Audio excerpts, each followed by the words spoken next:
Halo Sobat Iteza, bertemu lagi di kanal Kasus Kriminal. Gimana hari ini? Masih dijauhin semua orang karena udah nggak punya apa-apa lagi? Sama.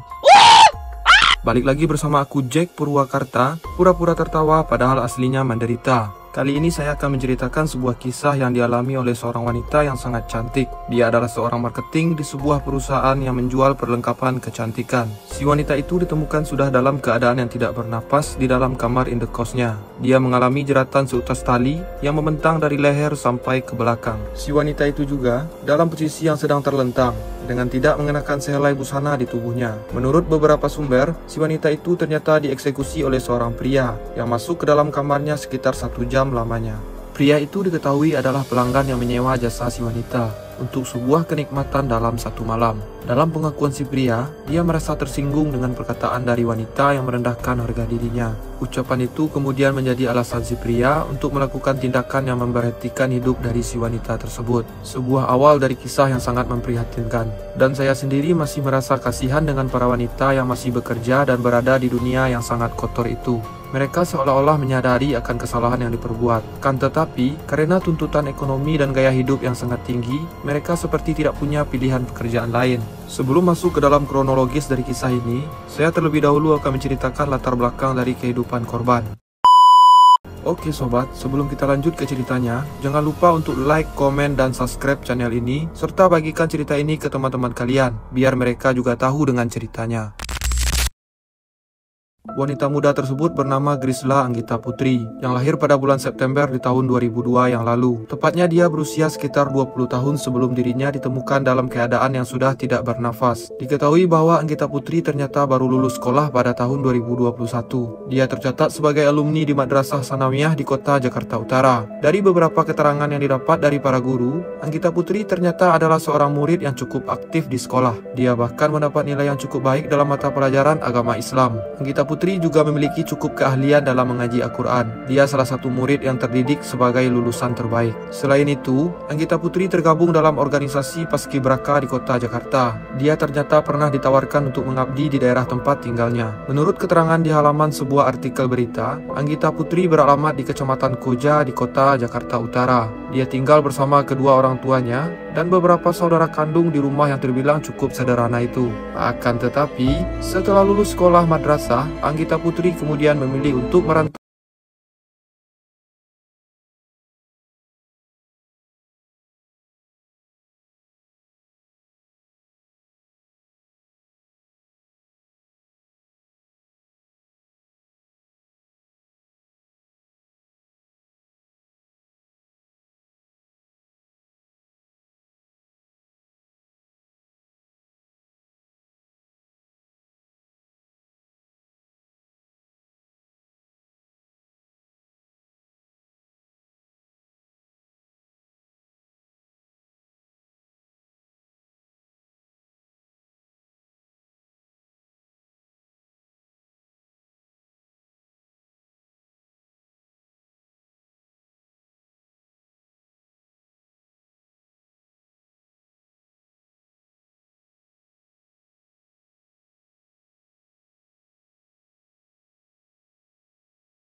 Teman yang kemudian dikenalnya di sana, Anggita Putri kemudian mulai berinteraksi secara langsung dengan gemerlapnya dunia malam, hingga kehidupan dari Anggita akhirnya terjerumus pada pergaulan yang salah. Basic agama yang dimilikinya tidak mampu membentengi itu semua. Di Indramayu, Anggita Putri kemudian menjadi pribadi yang baru. Dia sudah sangat terpengaruh dengan lingkungan dan pertemanan yang cukup beragam. Dari sana, Anggita Putri mulai mengetahui bahwa ada pekerjaan yang lebih mudah untuk mendapatkan penghasilan. Pekerjaan itu bahkan hanya dilakukan 1 malam saja, dan itu bisa menutup biaya hidup setengah bulan. Pengetahuan baru yang didapatkan oleh Anggita akhirnya mengubah cara pandangnya secara keseluruhan. Dia kemudian mulai memberanikan diri untuk bergabung sebagai wanita dalam perspektif negatif. Teman barunya itu juga membuat Anggita Putri akhirnya merasa yakin. Mereka berkata bahwa jadi wanita itu mudah dan bodoh jika wanita harus banting tulang untuk mendapatkan penghasilan. Salah satu teman si Anggita selanjutnya mengenalkan sebuah aplikasi hijau.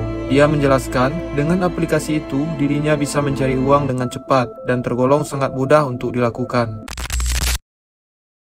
Pada sebuah malam yang terasa dingin itu, Anggita akhirnya membuka jasa untuk menemani para pria di atas ranjang kasur. Anggita menyediakan sebuah layanan khusus di dalam kamar kosnya, dan dia mencari para pelanggan di sebuah aplikasi hijau tersebut, yang sudah dia isi dengan beberapa foto yang cukup menggairahkan. Hingga satu pelanggan pertama dalam hidupnya itu akhirnya datang. Pria itu berkumis tebal dan mukanya lumayan sangat menyeramkan. Anggita awalnya hendak menolak atas kesepakatan yang sudah terjadi. Akan tetapi, tawaran setengah juta dalam 1 jam cukup menggoda jika harus dilewatkan. Anggita Putri tidak punya banyak pilihan. Dia kemudian memaksakan diri untuk menikmati satu pelanggan pertamanya di dalam kamar kosnya tersebut. Sekitar hampir 30 menit dia bersama pelanggannya itu, dan setelah Anggita menerima uang yang diberikan oleh si pria, perasaan dari Anggita Putri seketika bahagia. Ternyata melakoni pekerjaan ini benar-benar sangat mudah. Dari sana Anggita akhirnya menjalani aktivitas yang gelap tersebut. Dia kemudian terjebak dalam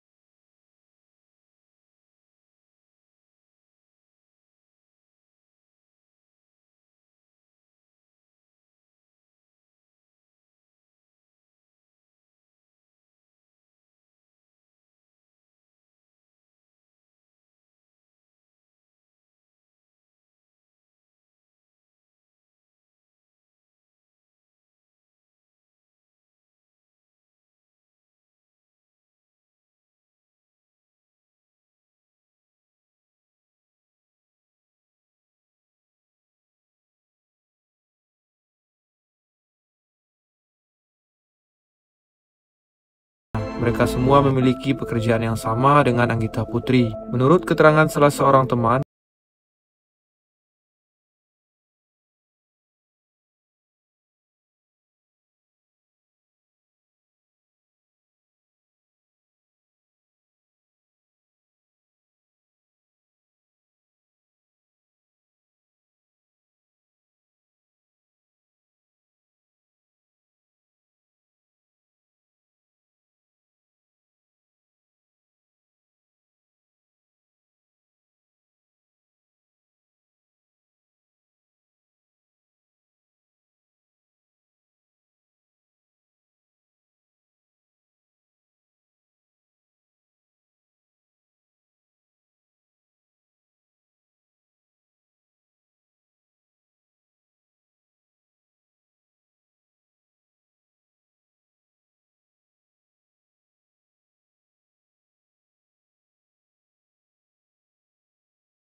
dilakukannya tanpa henti. Si pria mencengkram kuat bagian pernapasan dari Anggita. Dia juga melilitkan sebuah kabel ke bagian leher sampai ke belakang. Peristiwa itu benar-benar berlangsung sangat cepat, dan Anggita tidak bisa melakukan perlawanan apapun, sebab selalu dijegal dengan tenaga yang dimiliki oleh si pria. Dan sekitar 10 menit melakukan tindakan tersebut, Anggita Putri akhirnya harus mengembuskan nafas terakhirnya di tangan dari pelanggannya itu sendiri. Si pria yang mengetahui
berusia sekitar 31 tahun. Dia sudah punya 1 orang istri dan 1 orang anak yang masih sangat kecil. Supriyanto tinggal bersama mereka di desa Garmanda di Kecamatan Balongon di Kabupaten Indramayu. Saat proses penangkapan tersebut, istri Supriyanto seketika langsung menjerit saat suaminya diringkus oleh petugas. Dia benar-benar tidak menyangka bahwa pria yang sudah menemaninya selama belasan tahun ternyata sudah melakukan perbuatan tersebut. Menurut keterangan beberapa sumber, Supriyanto kemudian divonis bersalah dan dijerat dengan hukuman maksimal selama 20 tahun kurungan penjara. Sebuah hukuman yang dinilai cukup rendah untuk korban, sebab aksi yang dilakukan oleh Supriyanto tergolong sadis dan tidak manusiawi.